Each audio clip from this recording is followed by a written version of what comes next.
Welcome back. NTR trust భవన్లో TDP senior నేత ఎర్రనాయుడు మీడియాతో మాట్లాడుతున్నారు. ప్రత్యక్ష ప్రసారంలో చూద్దాం. రేపు వీళ్ళందరూ ఇన్వాల్వ్ అయితే ఎలాగా యాక్షన్ తీసుకుంటారు. ఇప్పుడు అతనే కొనసాగితే ప్రిన్సిపల్ సెక్రటరీగా వాస్తవాలు బయటికి రావడం కష్టం అని చెప్పి నేను మనవి చేస్తున్నాను. మీరు ఎంఆర్ ప్రాపర్టీస్లో అమ్మడం జరిగింది ఆరోపణలు.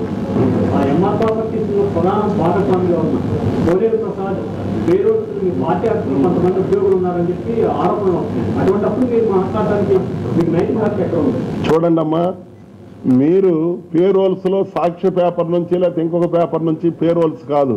మేము అడిగిన దానికి ఏదైనా ఉంటే సిబిఐ ఎంక్వైరీ ఉండి చర్యలు తీసుకోమంటున్నాం. మేము అడుగుతున్నది ఎవరున్నా సరే మేము ఒకదాన్ని విడిచిపెట్టి ఒకదానికని కాదు కదా. దీనికి ఎవరు భాగస్వాములు, ఎవరెవరు ఉన్నారు, ఎవరు నష్టపెట్టారు మొత్తం చేయండి. మీ చేతిలో కేంద్ర రాష్ట్ర ప్రభుత్వాలు ఉన్నాయి. ఎందుకు మీరు వణికిపోతున్నారు? ఇవన్నీ మాట్లాడడం కాదు. ఏదో కోనేరు ప్రసాద్ పేరోల్స్ ఉన్నాయి లేకపోతే ఇంకొకటి ఉన్నదని చెప్పి అవాకులు చవాకులు కాదు. నిజాన్ని మీరు నిర్ధారించాలనే మీకు ధైర్యం సత్తా ఉంటే మీరు వెయ్యండి. మేము దేన్ని అడ్డు చెప్పడం లేదు కదా, బయట పెట్టండి.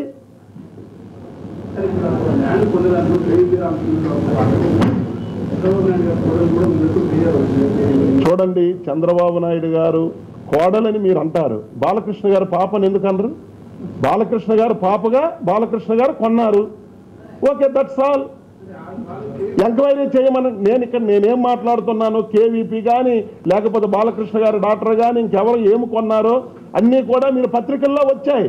కాబట్టి ట్రాన్సాక్షన్స్ కానీ ఇంకొకటి కానీ మొత్తం సిస్టమ్ మీద తెలుగుదేశం పార్టీ 2002లో మేము కేటాయించిన తర్వాత ఈ ప్రభుత్వం వచ్చిన తర్వాత మా కేటాయింపులు సక్రమమే అని చెప్పి నిర్ధారించిన తర్వాత జరిగిన ట్రాన్సాక్షన్స్ ఏవైతే ఉన్నాయో 2004 మే 13వ తేదీని వీళ్ళు అధికారంలోకి వచ్చిన తర్వాత మొత్తం చేయించండి.